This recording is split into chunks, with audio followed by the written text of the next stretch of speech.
दादाजी का कमरा। यूं तो सभी परिवारों में हर सदस्य की कुछ आदतें अजीब होती हैं। मेरे दादाजी भी कुछ ऐसे ही थे। कहीं भी गायब हो जाते थे। कभी कभी तो कुछ दिनों के बाद ही आते थे। हाथ और पैरों पर अचानक ही चोटों के निशान दिखने लगते थे। जब उनसे पूछो तो उन चोटों का उनके पास कोई जवाब नहीं होता था। इन्हीं अजीब चीजों में से एक उनका कमरा भी था, जहां किसी को भी जाने की इजाजत नहीं थी। यहाँ तक कि वो वहां की सफाई भी खुद ही करते थे। एक दिन बचपन में खेलते वक्त मुझे उस कमरे से अजीब सी आवाजें आ रही थी। मैंने झुककर दरवाजे के नीचे से झांक कर देखा तो मुझे एक परछाई दिखी। तभी मैंने देखा कि कमरे से खून की तेज धार बह रही थी। देखते ही देखते मेरे सारे पैर खून में सन चुके थे। मैं छोटा था तो ये देख के घबरा गया और वहीं बेहोश हो गया।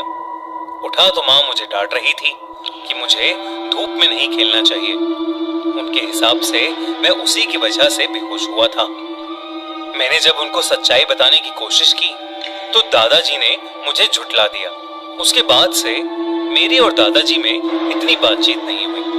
पूरे दिन उस कमरे में ताला लगा रहता था और किसी को भी उसके आसपास भटकने की मंजूरी नहीं थी।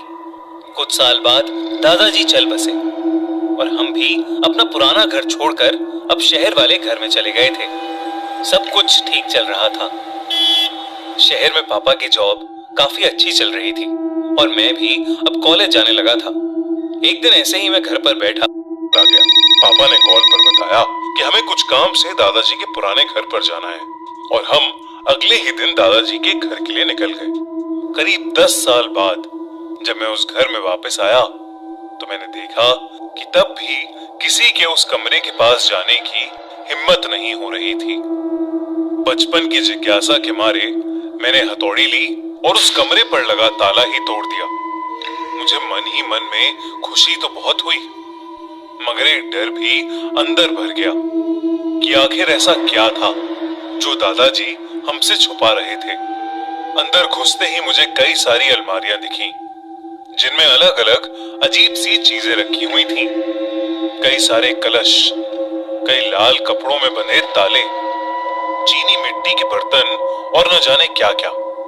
कमरे के बीचों बीच दीवार पर एक बड़ी सी तस्वीर लगी थी। वो तस्वीर एक घर की थी जो नदी के किनारे बसा था।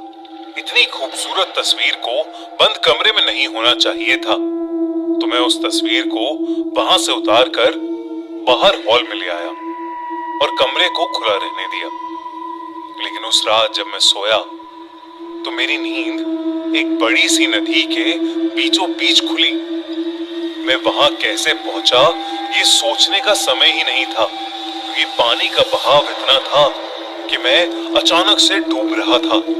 जैसे तैसे बच बचा के मैं किनारे तक आया तो हैरत ये हुई कि वहां वही घर था जो दादाजी के कमरे वाली तस्वीर में था। ये देखकर मानो मेरे पैरों तले जमीन ही खिसक गई। मगर दिल तब दहला जब मैंने थोड़ा दूर देखने की कोशिश की। वो घर बिल्कुल मेरे पुराने घर जैसा ही था, जिसके हॉल में मैं अभी कुछ देर पहले सो रहा था। ये सब बस एक बुरे सपने के जैसा लग रहा था, जिसे तोड़ने के लिए मैं अपने घर की तरफ भागा हाफते हुए। जब मैं उस घर के नजदीक पहुंचा तो एक गहरी सांस भरते हुए मैंने आंखें बंद कर ली, इस उम्मीद में कि शायद ये भयानक सपना खत्म हो जाएगा। लेकिन तभी किसी भारी चीज से मुझ पर किसी ने हमला कर दिया। मैं जमीन पर गिर गया। जब मेरी आंख खुली तो मैं घर के अंदर था। मैंने चारों ओर देखा तो कई सारे लैंप्स, झूमर दिखाई दिए जो जंग खाए कई सालों से बंद पड़े थे। ग्राउंड फ्लोर पर कोई और कमरा नहीं था, बस सामने की ओर सीढ़ियां, चारों ओर बस धूल और मकड़ी के जाले, जैसे कई सालों से किसी ने वहां पर पांव भी न रखा हो। मैंने सीढ़ियों की तरफ चलना शुरू किया तो धीरे से लाल सुर्ख खून सीढ़ियों से नीचे बहता हुआ आ रहा था। कब वो खून मेरे पैरों के पास आ पहुंचा, मुझे समझ ही नहीं आया। मेरा दिमाग और शरीर मानो जम से गए। मेरे दिमाग में बचपन का वही समय घूमने लगा जब दादाजी के बंद कमरे से खून बह रहा था। मुझे कुछ नहीं सूझा और मैं सीढ़ियों से ऊपर भाग गया। खून ठीक सामने वाले कमरे से निकल रहा था, वही दादाजी वाला बंद कमरा। जब मैंने नीचे से उसे देखा तो मुझे फिर से एक परछाई दिखी, जैसे बचपन में दिखी थी। उस कमरे से अब भी अजीब सी आवाजें आ रही थीं, लेकिन इस बार उस कमरे के दरवाजे पर कोई ताला नहीं था। मैंने जब वो कमरा खोला तो मेरे रोंगटे खड़े हो गए। मेरे सामने एक बूढ़ा आदमी बैठा था, जिसकी पीठ मेरी तरफ थी और वो उस तस्वीर को ही देख रहा था। वो मुझसे बोला, मैंने तुम्हें यहाँ आने से मना किया था ना। वो आवाज सुनकर मैं डर गया। वो मेरे दादाजी की ही आवाज थी। डर के मारे मेरी चीख निकल गई और मेरी चीख सुनते ही उस आदमी ने अपनी गर्दन पूरी उल्टी घुमा ली। वो आदमी कोई और नहीं बल्कि मेरे दादाजी ही थे। वो बहुत ही ज्यादा भयानक लग रहे थे। उनके चेहरे की खाल लटक रही थी और उनके मुंह की हड्डियां दिख रही थीं। उन्हें देखते ही मैं कांपने लगा और मुझे फिट्स पड़ने लगे। कुछ ही पलों में मैं बेहोश हो गया। आंख खुली तो मैं अपने घर में वापस आ चुका था। मेरे घर वाले अब भी चैन से सो रहे थे। मैंने अपने पैरों को देखा, जिनमें अब खून की जगह कई सारी चोटें थीं, और वो तस्वीर मेरी आंखों के ठीक सामने मुझे दिख रही थी।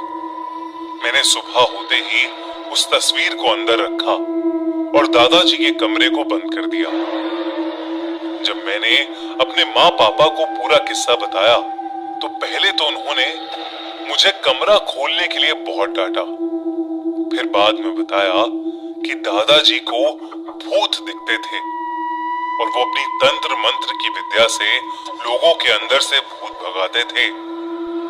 वो चोटें उन्हें उसी वजह से आती थी और इसीलिए वो अपना सारा तंत्र मंत्र का सामान उस कमरे में बंद रखते थे और किसी को भी वहां जाने की इजाजत नहीं थी। ये बात सुनकर मेरे होश उड़ गए थे।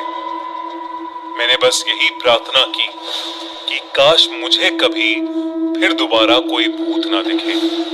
इस हादसे के बाद घर में एक पूजा रखवाई गई और मेरे दादाजी का वो कमरा हमेशा हमेशा के लिए बंद कर दिया गया।